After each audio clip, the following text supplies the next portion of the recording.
만약 인생에서 내가 기억할 수 있는 죄나 또 기억하지 못하는 죄까지 우리가 만약에 가정에서 기록할 수 있다고 한다면 과연 그 분량이 얼마나 될까? 그런데 우리에게 천만다행인 것은 기독교가 그 죄를 해결한다는 신앙을 가지고 있다는 겁니다. 기독교는 예수 그리스도를 믿음으로 죄를 용서받고 그 죄를 해결하고 죄인이 의인이 되는 길을 인도해 주는 신앙을 가지고 있습니다. 지난 몇 달 저를 가장 짓눌렀던 원인은 모든 것이 제 잘못 때문에 일어난 듯한 생각이 제 마음에 자리 잡았습니다. 성도가 아파도 다 제 잘못 같고 일이 어그러지면 여지없이 제 스스로에게 화살을 돌립니다. 또 무엇을 시도하든지 다시 잘못될 것 같은 두려움이 무엇을 시도하지 못하게 하기도 했습니다.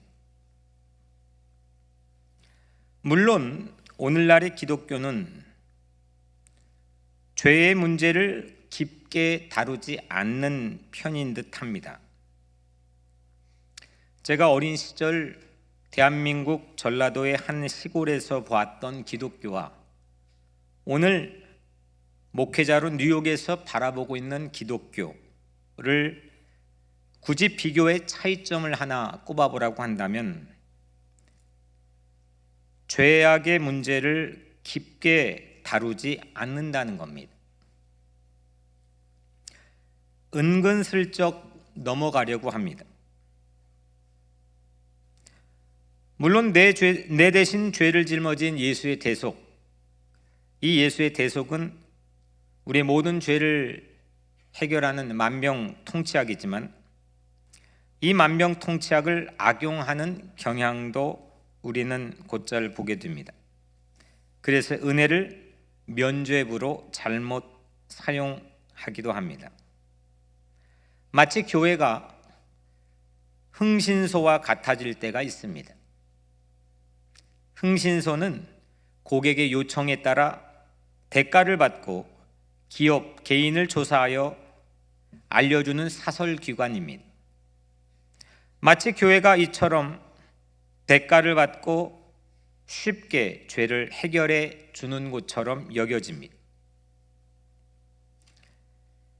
교회는 부적을 주어서 문제를 해결하는 식의 무당집이 아닙니다. 실체입니다.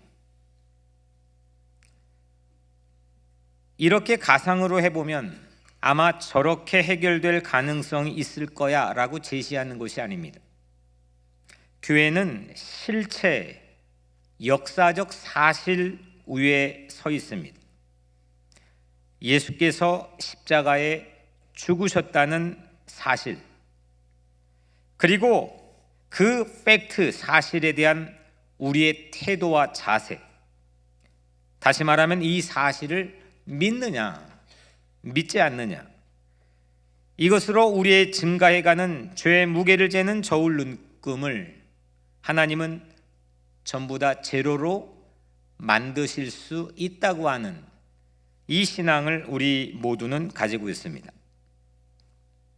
이것은 아마 그럴 수도 있겠지, 그럴 가능성이 있을 거야, 그렇게 되면 좋겠어 라고 하는 심정이나 감정의 기대에 만들어진 것이 아니고 이거는 예수 그리스도의 팩트, 사실 위에 세워진 실체입니다. 이것이 바로 기독교 복음입니다. 오늘 우리가 읽은 시편의 51편은 다윗에게 이와 같은 체험을 했던 잊을 수 없는, 다윗에겐 잊을 수 없는 시입니다. 오늘 시에 붙여진 제목이 다윗의 시 인도자를 따라 부르는 노래, 다윗이 밧세바와 동침한 후 선지자 나단이 그에게 왔을 때, 이게 오늘 시의 타이틀입니다. 물론 이 시의 한 절만을 우리가 읽었지만 이 시는 이런 타이틀을 가지고 다윗이 지었습니다. 어느 날 저녁이었습니다. 다윗은 궁전 옥상 위를 거닐고 있었습니다. 거기서 아름다운 여자를 봅니다. 밧세바라는 이름을 가진 여자입니다. 다윗은 밧세바를 몹시 탐냈습니다. 결국 그를 자기 궁전으로 불러들였습니다. 밧세바의 남편인 우리아는 다른 곳에서 전쟁하고 있었습니다. 그리고 다윗은 그 여자와 함께 잤습니다. 나중에 밧세바는 다윗의 아기를 가진 것을 다윗 자신이 알게 됩니다. 다윗은 몹시 걱정이 되었습니다. 그래서 그는 군대 장관 요압에게 편지를 보내어 우리아를 최전선에 보내 일부러 죽게 했습니다. 우리아가 죽었습니다. 다윗은 밧세바와 결혼을 했습니다. 하나님은 이런 모습을 보인 다윗에게 매우 화가 났습니다. 그리고 하나님의 종인 나단 선지자를 다윗에게 보냈습니다.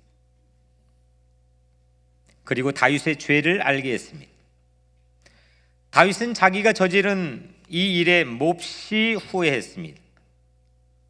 이 마음을 가지고 지어진 시가 시편 51편이고, 이때 다윗의 마음을 한마디로 오늘 우리가 읽은 본문 가운데서 표현하면 상한 마음, 메시지 성경의 번역으론 깨어진 마음, 영어 성경의 broken spirit.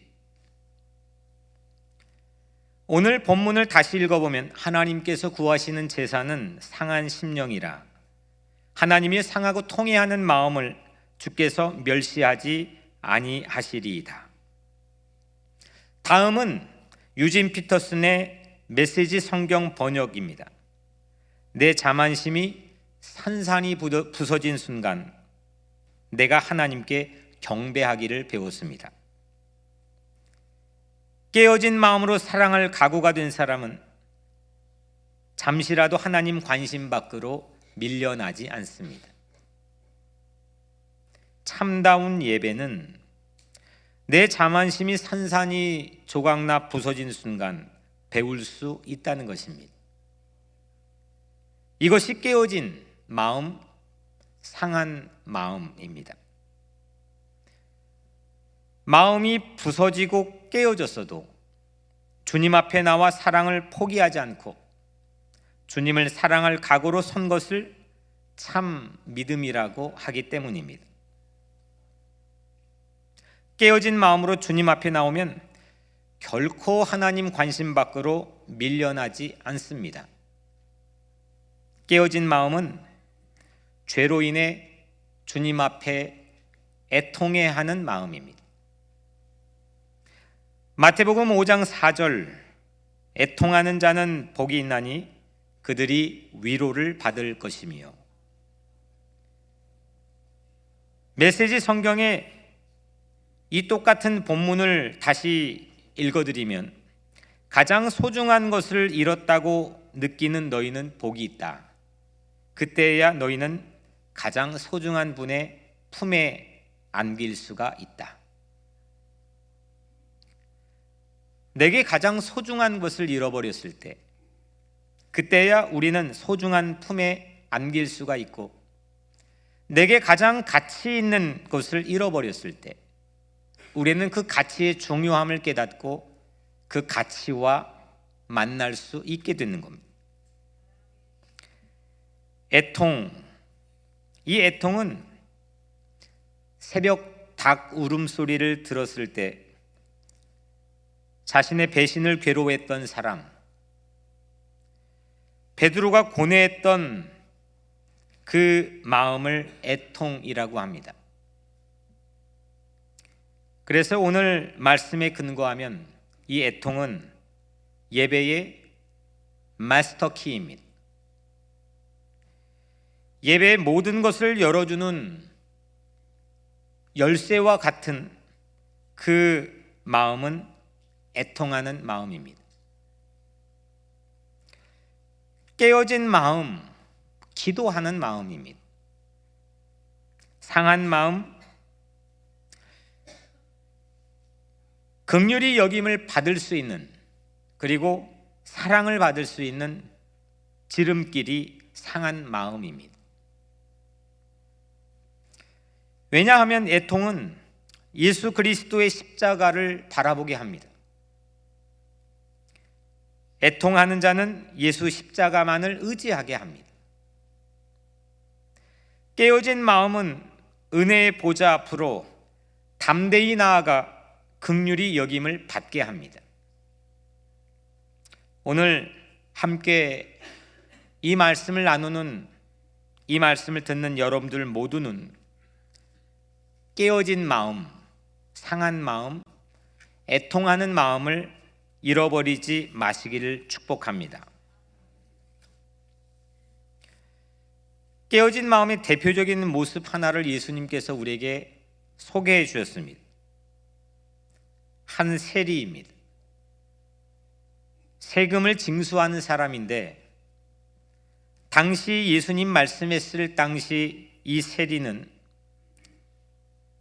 가난한 식민지 이스라엘 백성, 가장 가난한 이 백성들의 세금, 돈을 갈취해서 로마 제국주의 상납하고 중간에 막대한 부를 쌓았던 사람입니다.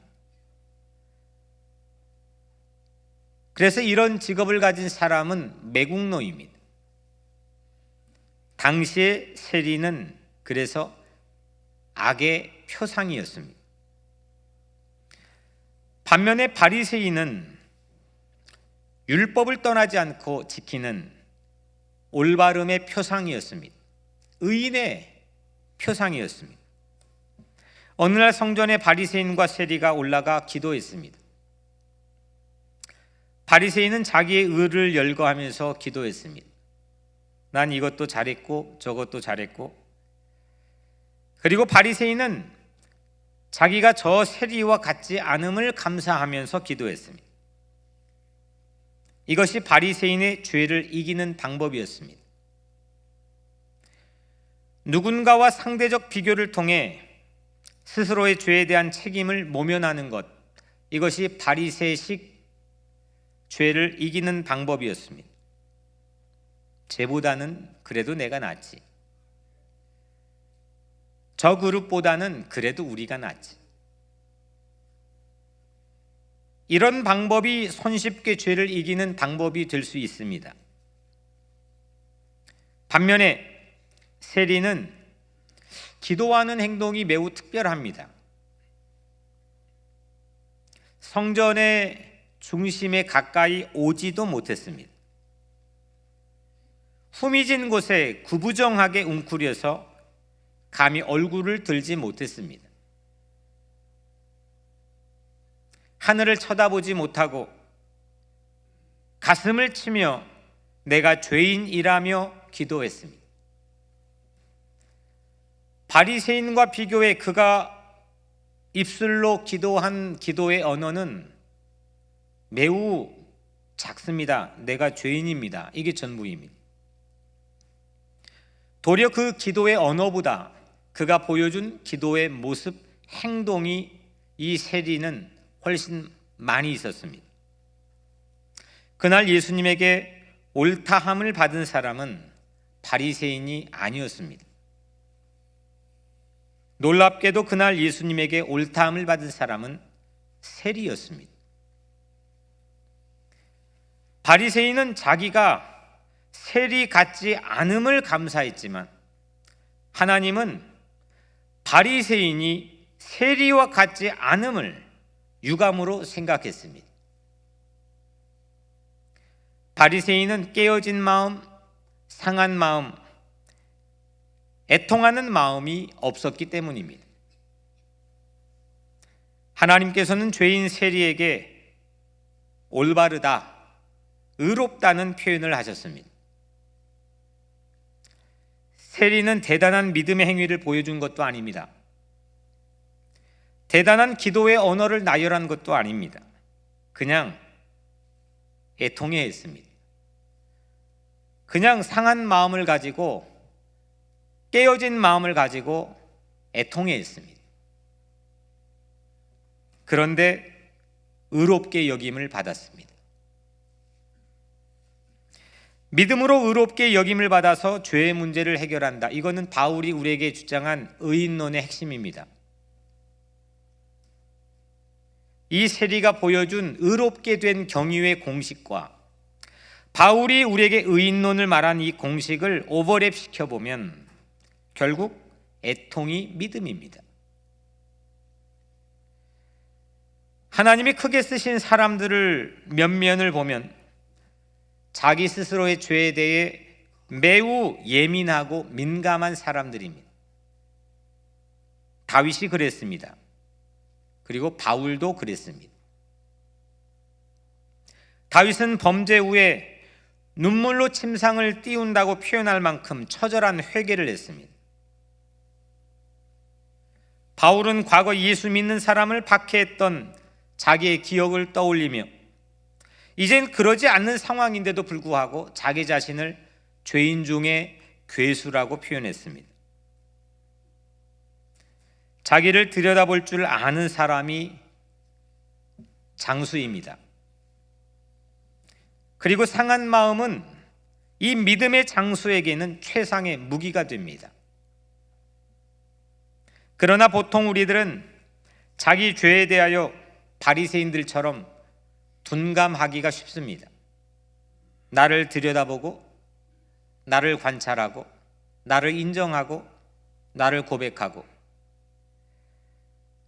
나를 회개하는 것 예민하지 못합니다. 죄는 덮으려고 하고 자기의 의는 자꾸 드러내려고 합니다. 예수님은 이런 사람들을 향하여 회칠한 무덤 같다고 책망했습니다.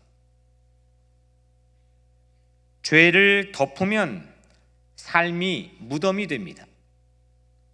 죄를 덮으면 잠시는 보이지 않을지라도 속에서는 썩고 냄새나는 시체와 같기 때문에 죄를 덮으면 삶이 무덤이 됩니다.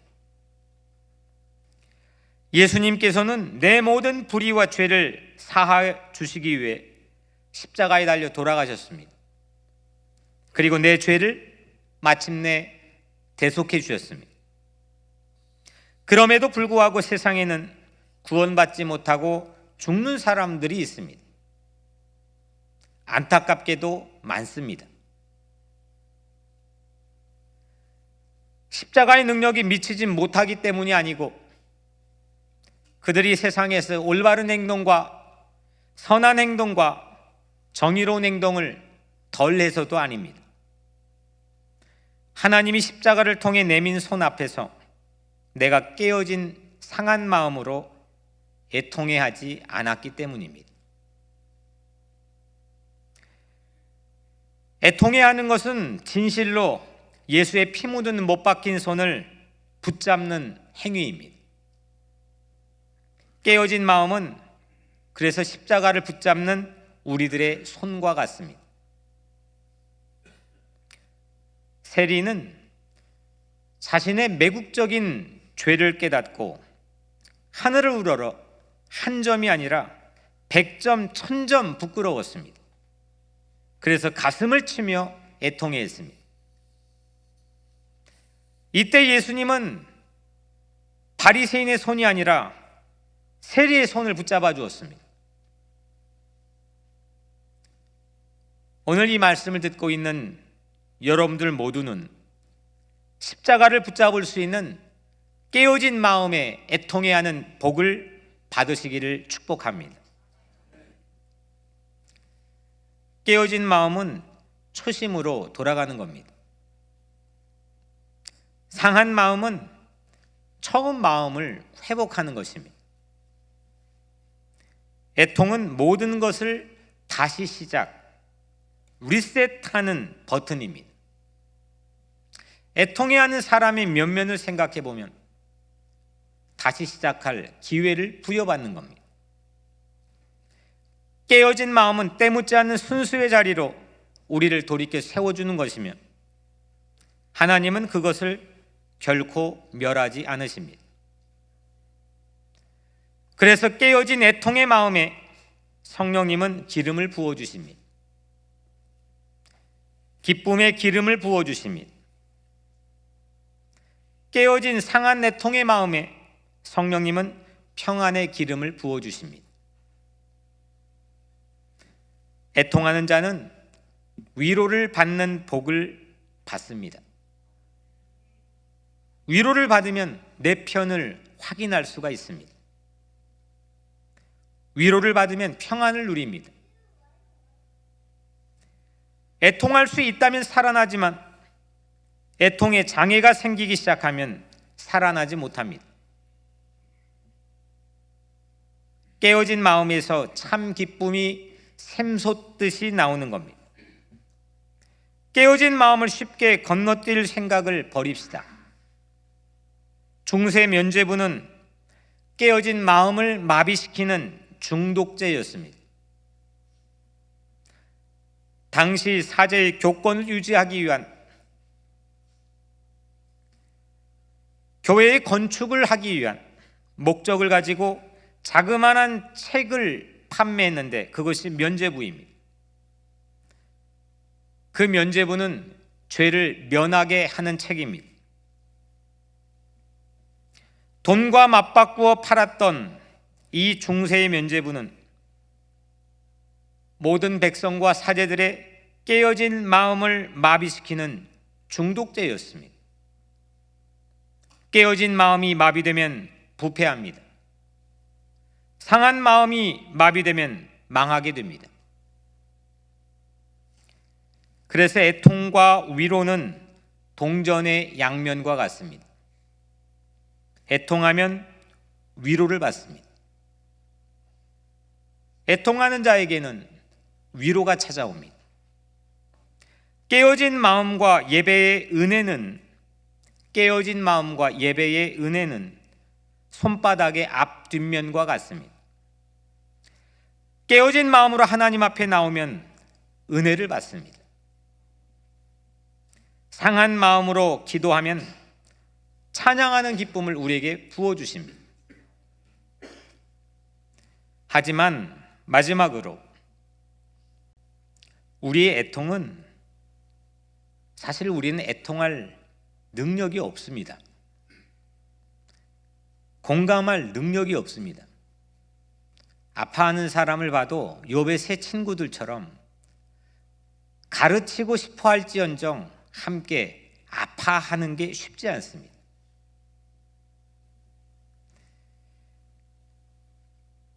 하지만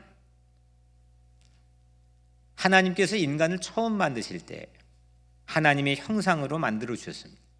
그 하나님의 형상 안에는 애통하는 마음이 있습니다. 이게 하나님과 닮은 모습이기 때문입니다. 우리는 본래 하나님의 이 애통하는 마음을 가졌지만 죄 때문에 이 애통하는 마음을 상실했습니다. 그리고 이제 우리는 하나님의 애통하심을 통해서만 진실한 애통을 할 수 있습니다. 먼저 성부 하나님의 애통하심을 봅시다. 호세아 11장 8절 9절 말씀에 보면 에브라임이여 내가 어찌 너를 놓겠느냐, 하나님의 독백입니다. 이스라엘이여 어찌 너를 버리겠느냐, 내가 어찌 너를 아드마같이 놓겠느냐, 어찌 너를 스보임같이 두겠느냐. 내 마음이 내 속에서 돌이켜 나의 긍휼이 온전히 불붙듯하니 내가 나의 맹렬한 진노를 나타내지 아니하며 내가 다시는 에브라임을 멸하지 아니하리니 이는 내가 하나님이요 사람이 아님이라. 성부 하나님의 애통하심입니다. 멸망시킬 수밖에 없는 백성을 향해 하나님은 이렇게 애통하시는 것. 그거는 하나님은 사람이 아니라 하나님이시기 때문입니다. 성자 하나님이신 예수 그리스도의 애통하심입니다. 무너질 예루살렘 성을 보시고 우셨습니다. 예수님의 애통하심입니다. 그리고 그 성을 외면하지 않고 도망가지 않으시고 그 성으로 들어갔습니다. 그리고 십자가에 달려 죽으셨습니다. 오늘 성찬상에 놓여 있는 빵을 우리는 브로큰 브레드라고 합니다. 신학교에서 이 빵을 들어 목사가 빵을 나눌 때에 이 행동의 깊은 의미를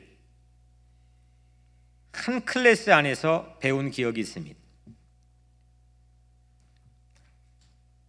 예수의 깨어진 몸, 이것은 예수의 애통하심입니다. 예수의 상한 몸은, 예수의 상한 혈관은, 예수의 상한 옆구리는, 예수의 상한 손바닥과 발바닥은 십자가에서 보여준 예수의 애통하심입니다. 십자가의 애통하심이 우리의 애통하심을 회복하고 애통하는 우리를 위로할 수 있는 겁니다. 이것이 대속의 은혜입니다. 성령 하나님의 애통하심입니다. 오늘 우리 교회가 외울 말씀이었던 로마서 8장 26절, 성령이 말할 수 없는 탄식으로 우리를 위하여 친히 간구하시느니라. wordless groans, 말이 안 되는, 말로 표현할 수 없는 탄식, 이것은 성령님의 애통하심입니다. 성령 하나님은 능력으로 우리에게 인식되어 있습니다. 그 불같은 능력, 바람 같은 능력으로 그냥 우리를 위해 기도하시는 것이 아니라 말로 표현할 수 없는 괴로움과 탄식으로 우리를 바라보시며 성령 하나님은 애통하심 가운데 기도하시는 겁니다. 심히 깊은 성령 하나님의 애통하심은 우리를 위해 기도하시고 우리를 위해 위로하시는 영이십니다. 성부 하나님의 애통하심, 성자 하나님의 애통하심, 성령 하나님의 애통하심이 우리의 깨어진 마음에 애통을 이루게 됩니다. 이것들을 저보다 잘 표현한 제 설교 사역의 표상으로 생각하는 조나단 에드워즈 목사님의 글로 오늘 설교를 마치려고 합니다. 그리스도에게 향기로운 냄새가 나는, 그리스도에게 향기로운 냄새가 나는 모든 은혜로운 감정은 상한 심령에서 나오는 감정이다. 하나님을 향한 것이든 사람을 향한 것이든 참된 그리스도인의 사랑은 겸손한 또는 상한 심령의 사랑이다. 성도들의 갈망은 아무리 간절하다 해도 반드시 겸손하고 상한 심령이어야 한다. 그들의 소망은 겸손한 소망이어야 한다. 그들의 기쁨 또한 심지어 그 기쁨이 말할 수 없이 영광스러울 때도 겸손한 상한 심령의 기쁨이 되어야 한다. 사랑하는 여러분,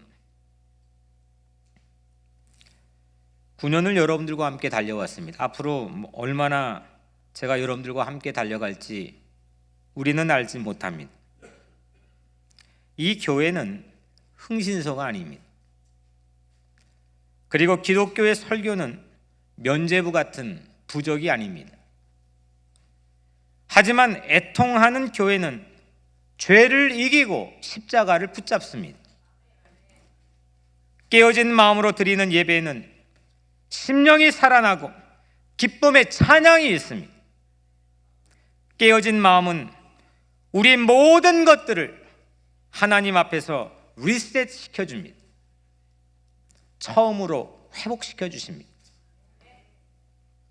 의에 줄이고 목마른 애통으로 40일 금식 기도를 하고 있습니다. 우리 성도에게 성령의 기름을 부어주시고 우리의 빈잔에 기쁨의 구원을 채워주시리라는 믿음을 가지고 기도하고 있습니다.